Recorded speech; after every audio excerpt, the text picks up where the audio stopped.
Coming up next on Cooking with MFRD, we visit with the new fire chief, Mark Folks, and driver Ronnie Nobles shares his recipe for some hearty and delicious stew.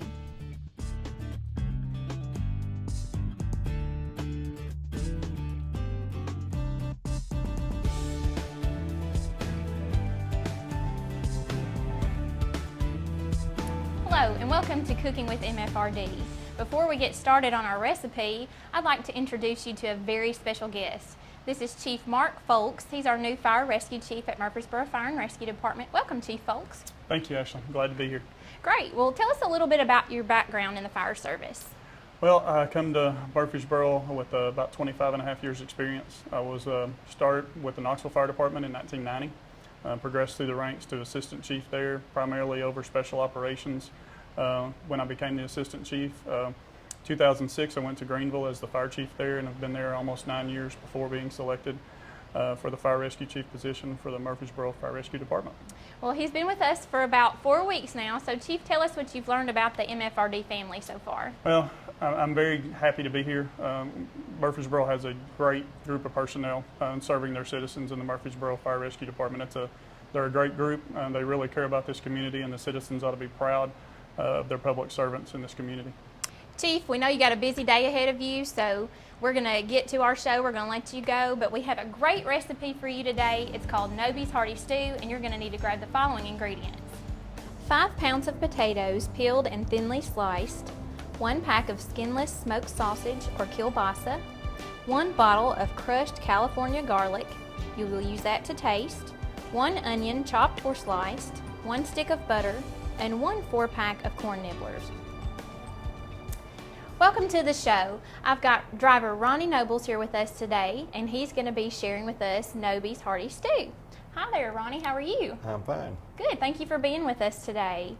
We've already got the oven preset on 450 degrees, and you're going to be walking us through this recipe. So what's the first step? Well, my first step is I like to put about 1/4 inch of water in the bottom of a skillet, and that way when I put the potatoes in, it won't let it stick on the bottom, and it kind of steams the potatoes also.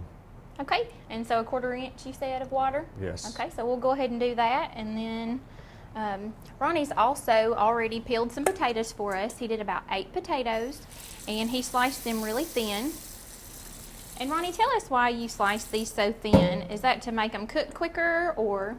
Well, if you don't slice them thin, they will tend to not cook very good if they're too thick. So that's the reason it's so thin. So. Okay, so we're going to put the potatoes in.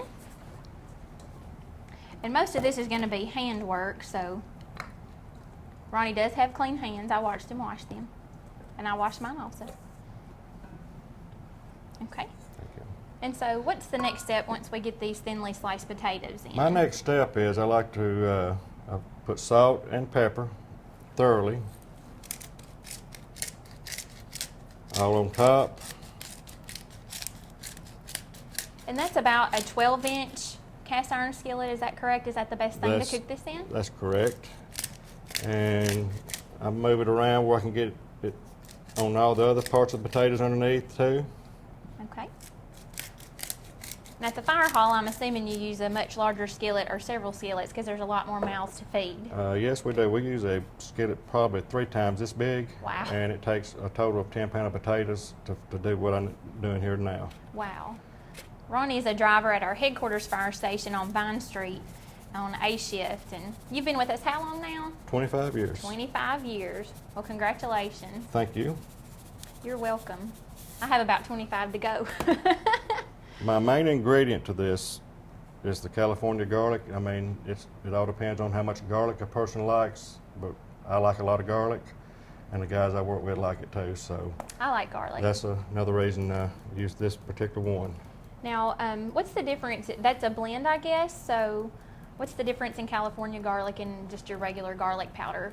This here is a lot stronger, and it's got the parsley in it also, where the other does not. It smells really good. You can't beat garlic on potatoes anyway.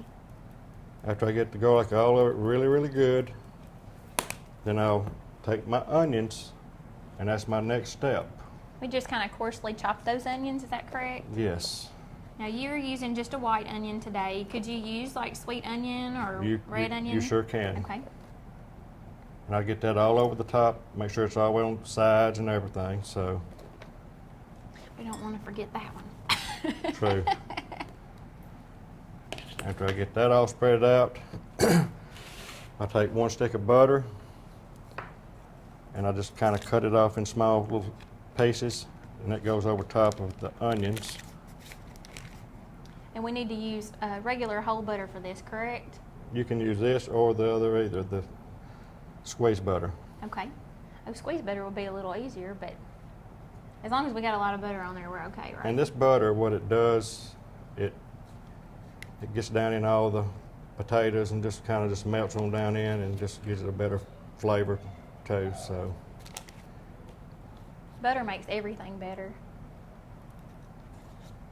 So he's just placing the butter on top of the potatoes, kind of just every so often, evenly distributed, I guess, as evenly as you can. yes, because it's all going to melt down in it anyway. So Okay, and then once we get the butter on there, what's going to be our next step? our next step is going to be the sausage, the smoked sausage. And you can use smoked sausage or you can use kielbasa, either one. And I prefer the skinless sausage because it's a lot easier to cut without it just kind of peeling off.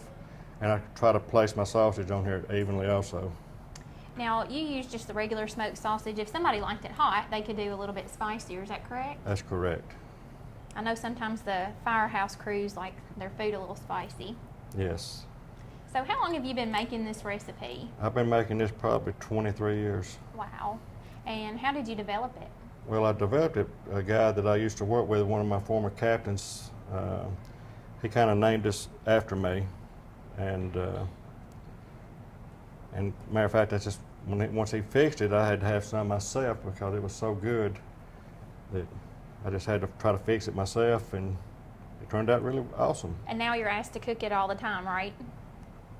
It's never been turned down at the fire hall, I promise. Can they wait to eat it once you get it started? Because it already smells good and looks good. They do wait. You make them wait. Yeah. All right, so you're just evenly distributing the sausage Right. all over the pan. Okay, so we're going to put some corn nibblers on top. I'm going to go to the refrigerator and grab those out real quick.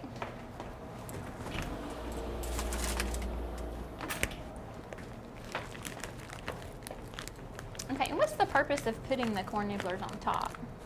Well, it's not a big purpose. I mean, it can be, you can either put it on, you can either put the corn on, or you don't have to. It's just what you prefer to have. I mean, a lot of guys like the corn, and of course, like I said earlier, after we get finished here, we put the foil over top of this, and it kind of steams it also, and it gets all that smell and all that stuff into the corn also. So it's okay to use frozen corn? Yes, Okay. because it's going to be cooked in there for 450 on for an hour and 15 minutes.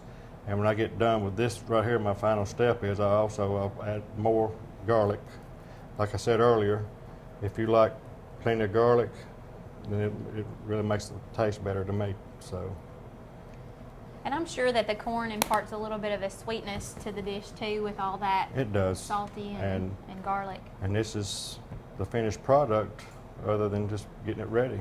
Okay, so we're going to cover it with foil, and we're going to put it in the 450-degree oven for an hour and 15 minutes. And Ronnie has already cooked one, so I'm hoping that he's going to let me try it. I've heard nothing but great things about this recipe, so I'm truly excited to try it.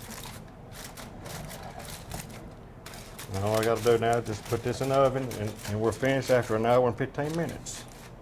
Great. And Ronnie also is an avid golfer. He enjoys golfing. He obviously enjoys working out. You can tell by his guns. And he is an all-around great guy. He enjoys spending time with his family also. He's got a nice swimming pool. He keeps his yard cut very nicely. And we really enjoy having Ronnie at the fire department. And this is what it should look like when you're finished. Oh, wow, that looks really good. Okay, let's plate us up some. Don't be hogging all those plates over there. Okay.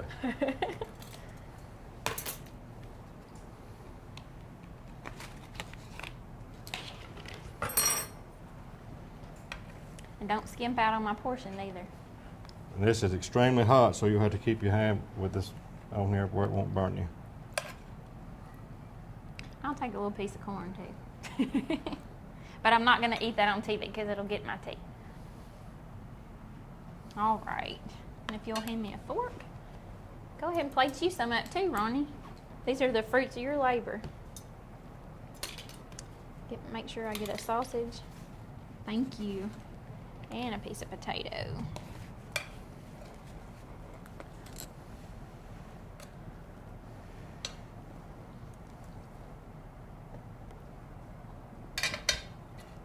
Oh my goodness, that is really good.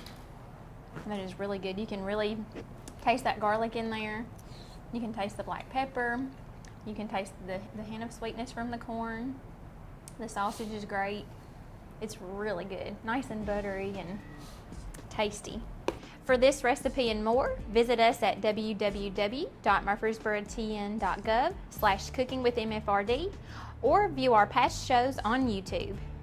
Well, thank you so much, Ronnie, for being with us today. Thank you for sharing this recipe with us, and we really appreciate it. We appreciate the Discovery Center for letting us borrow their awesome demonstration kitchen, and we'll hope you join us next time.